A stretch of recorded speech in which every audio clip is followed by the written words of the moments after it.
Мен Байгалиева Қарлаш Байғалиқызы. Ең алғаш мемлекеттік қызметке 2014 жылы маусым айында Тасқала ауданы Достық ауылдық округы әкім аппаратына бас маман лауазымына қабылдандым. Мемлекеттік қызметке кіру кезінде конкурс ашық түрде 23 маусым күні өтті.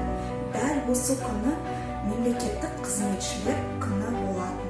Осы күннен бастап мен 7 жыл бойы жұмысымда абыройлы атқарудамын.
Менің мақсатым кәсіби машығымды шыңдау, кәсіби аппаратының қалыптасуына өзімнің үлесімді қосу, өзіме артылған үмітті ақтау, халқыма адал қызмет ету.